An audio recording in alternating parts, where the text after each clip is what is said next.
Hey, it's Tony Brueski, and this is our week in review over the weekend, taking a look back at some of the most compelling conversations and stories that we've covered for you of the last week. Brand new episodes back Monday morning, bright and early, 5 a.m. here on the podcast. This is the Hidden Killers podcast with Tony Brueski. Featuring former FBI Special Agent and Chief of the Counterintelligence Behavioral Analysis Program, Robin Dreeke.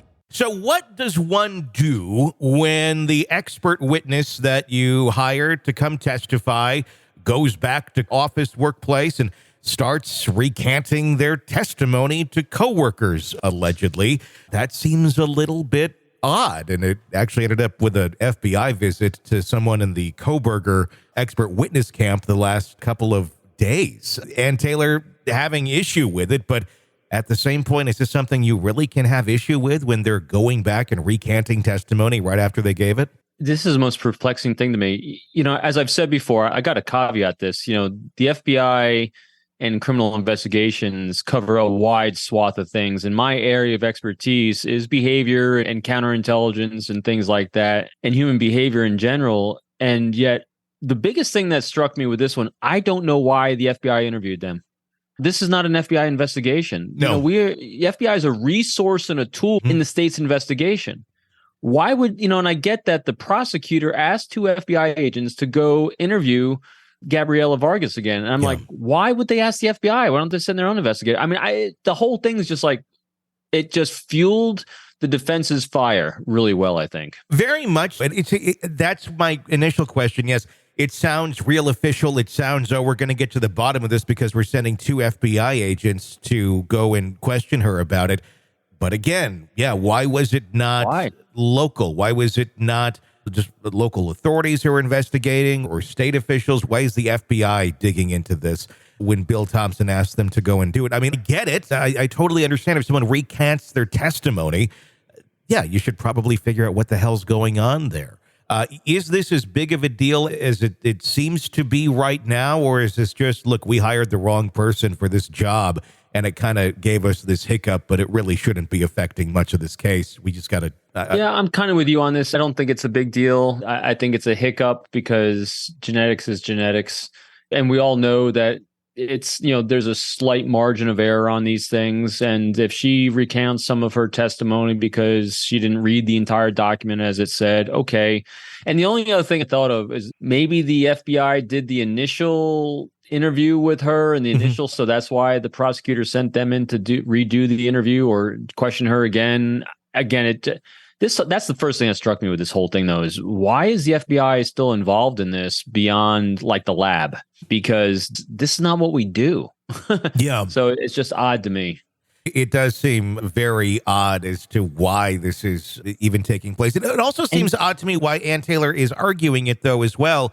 If it just looks, it looks bad on them that they hired somebody that did this. Why would you go and it's almost like they're doubling down on a bad expert witness? Well, maybe, who knows? I mean, like you and I have conjectured before, I think she does all she can. She's she's the writer, he's the author, and they're coming up with their methodologies. I think if she sees a gap someplace, the only thing I was thinking is that because she hired this person, it gives it credibility if she's now defrauding her in some way, because like, hey, even my best, because you wouldn't think that the defense would bring in someone that's an expert witness and say that, hey, even this person says it's, got problems and issues with the things that were used. I don't know. It's just, I'm still just curious about the why. I'm so sorry, Don. I'm so stuck on why is the FBI involved? Literally, when I read this new thing that popped up, the first thing I did was I researched as fast as I can, why. Is this our case? Is this a federal case, state case? Because that was the first that struck me. Why did we go and do that interview? Is there a simple explanation, though, for it? Because there were Probably a bunch of agencies involved in this throughout the investigation.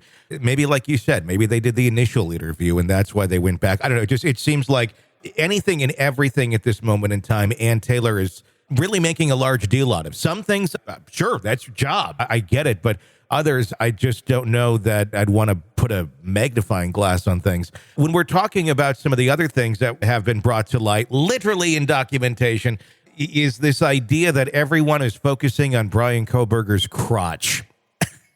Now, this is literally in the documents. There had been some people that speculated on one of the video shots of him in the courtroom entering specifically. It did look like his fly was about halfway zipped up.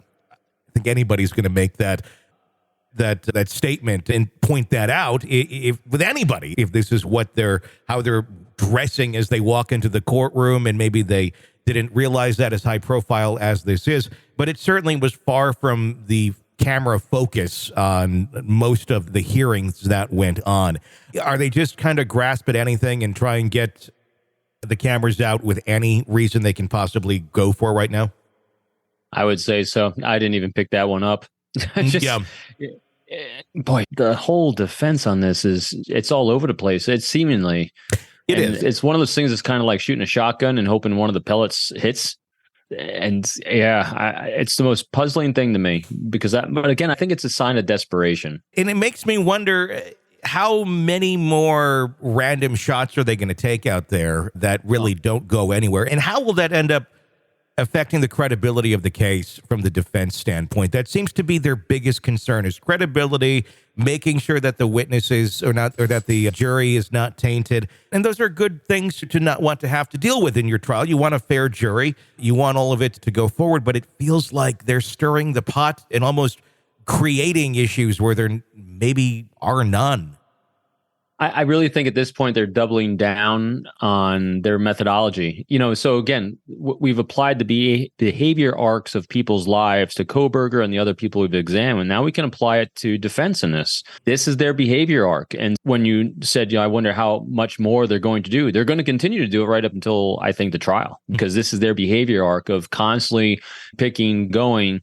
Because I think what the attempt is, again, my conjecture is if they can get one seed of doubt with one person, it's going to save his life. And if all they're doing is keep trying with all these different things that might resonate with that one person that they don't know. So when faced with that insurmountable evidence, I think, against him, this is what you're going to do. This is the behavior arc they have, is just keep throwing it at keep throwing it at it. Just keep shooting, keep going for something. I think they're hoping that something is going to stick, not for us as the general population. I really think that she's trying hard to sow doubt in whoever is in that jury.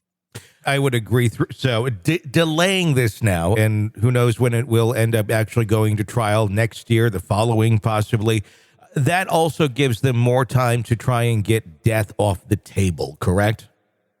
I think so. And I also think part of that, too, is if you can delay it long enough, she can then make the claim that all juries are tainted, because who doesn't know about this? So I think it's all part of that strategy. Her as the writer of his book and story of what he's trying to accomplish.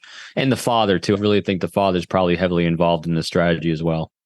You're consuming the Hidden Killers podcast. Want more? Start binging on all of our true crime podcasts right now through Apple Podcasts, and get an ad-free experience when you sign up to be a True Crime Today Premium Plus member, exclusively on Apple Podcasts. More of the Hidden Killers podcast, dropping soon. Press subscribe now.